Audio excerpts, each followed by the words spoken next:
That's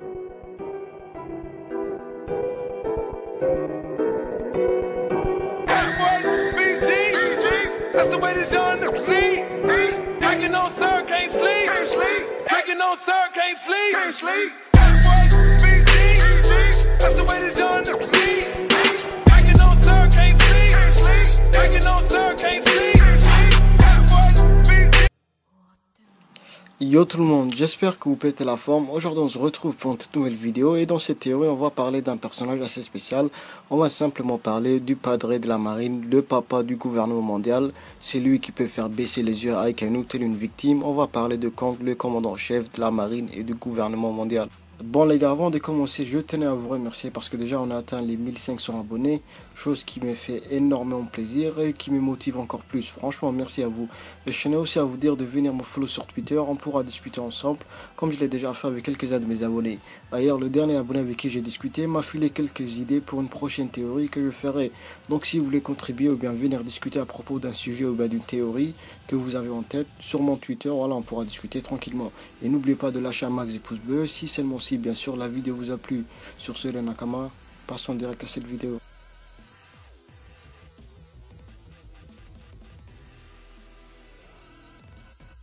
Kang est un personnage très mystérieux, tellement mystérieux que je me demande des fois si Oda ne l'a pas oublié. Parce qu'en vrai ce mec est sûrement le mec le plus puissant de la marine et du gouvernement mondial, à part les Gorosei bien sûr. Donc le fait qu'on nous montre absolument rien sur lui, on dit long. Bon déjà on va un petit peu analyser ce personnage avant de vous parler du pouvoir qu'il peut avoir en sa possession. Déjà il y a un truc qui m'échappe, c'est pourquoi il n'était pas présent lors de la guerre de Marineford. Là il y a deux possibilités qui s'offrent à nous. Soit sa puissance est monstrueuse et que comme Garp, Sengoku ne voulait pas trop qu'il s'en mêle, donc il lui a sûrement fait comprendre que c'était pas une bonne idée qu'il vienne à cette guerre, ou bien au cas où la marine perdrait la guerre, il devait assurer la protection des Tenryubito. Ouais, les Tenryubito putain. Franchement les gars, ils ont une gueule d'attardé, regardez-moi ça, regardez-moi, putain cet enculé, il sait même pas se moucher frère. Quel enfant du diable, putain. Bon voilà, je vais me calmer un petit peu parce que voilà, sinon là, je vais oublier le sujet de cette vidéo. Attendez, mais c'est pas possible frère. Mais cet enfoiré de chien a plus de droits qu'un humain dans One Piece. Ce suricate en forme de chien a plus de droits qu'un humain. Oh putain. Bon voilà, continuons la vidéo, sinon la vidéo va partir en couille. Et je vais encore m'énerver. Bon, comme je le disais tout à l'heure, c'est sûrement une de ces deux possibilités qui est responsable de l'absence de Kang. Certains vont me dire que c'est peut-être parce qu'il n'est pas puissant. Mec, voilà, j'ai envie de te répondre, c'est le commandant en chef du gouvernement mondial. On n'est pas en train de parler d'un Musaun qui astique le sol d'un bateau, non. Mais plutôt le commandant en chef. Voilà, certains d'entre vous me diront, oui, il est vieux, donc il n'est pas forcément si fort que ça. Oda a lui-même dit qu'il aimait rendre les personnes âgées très badass et puissants, comme Barbe Blanche, Riley, Garp et Kang ne dérogent sûrement pas à cette règle. Et je voulais aussi ajouter que pour moi, Kang est une bonne personne comme Garp et non pas comme Akainu, même s'il veut à tout prix défendre la justice, mais il n'est sûrement pas comme Akainu. D'ailleurs, ce qui me fait penser ça, c'est qu'on l'a pas vu avec les Gorosei, alors qu'Akainu est tout le temps présent avec eux, alors qu'il est moins gradé que Kang. Ce qui me fait penser que Kang ne fait pas partie de leur clan, et qu'il ne sait probablement pas qu'il manigance un truc entre eux. Bon, maintenant on va un petit peu parler de son pouvoir. Bon, comme vous le savez tous, Oda s'inspire des mythes, légendes et des faits réels qui ont réellement existé. Donc je pense qu'Oda s'est inspiré du mythe du Wunsung Kang pour créer Kang. Bon voilà, pour vous résumer un petit peu le mythe du Wunsung Kang. Sun Wukong, également connu sous le nom de roi des singes, est une figure mythologique qui peut être retracée à l'époque de la dynastie Song. Il apparaît comme un personnage principal dans le roman classique chinois du XVIe siècle. Sun Wukong se retrouve également dans de nombreuses histoires et adaptations ultérieures. Pour ceux qui ne savent pas, Akira Toriyama s'est inspiré de ce mythe pour créer Son Goku. Et ça serait pas étonnant que Oda décide de choisir cette mythologie pour créer Kang.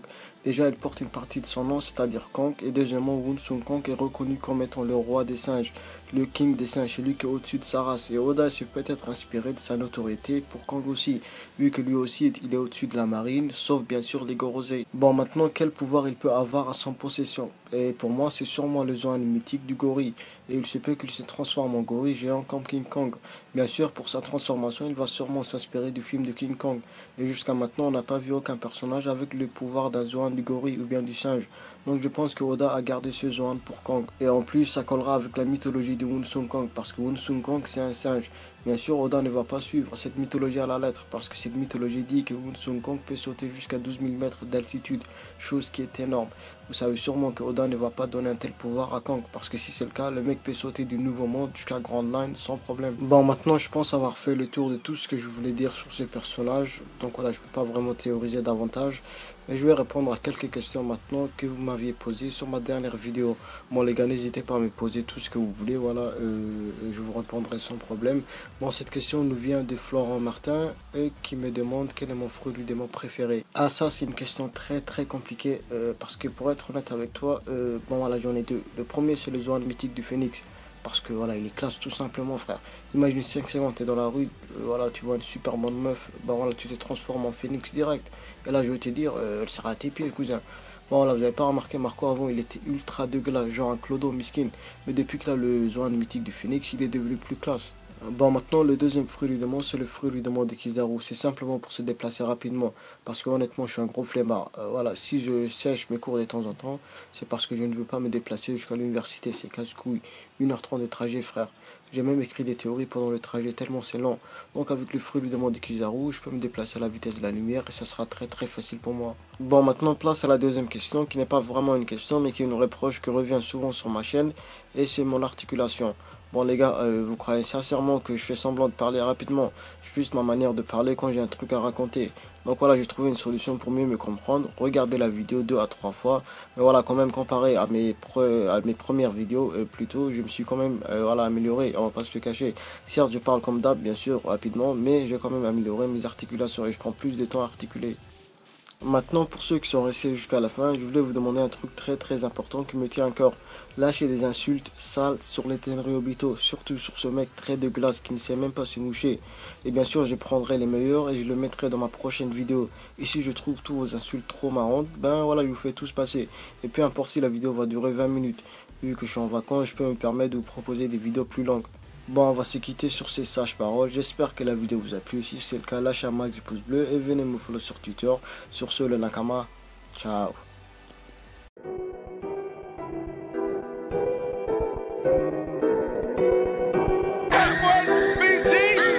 That's the way this young lead. Drinking on sir, can't sleep. Drinking on sir, can't sleep.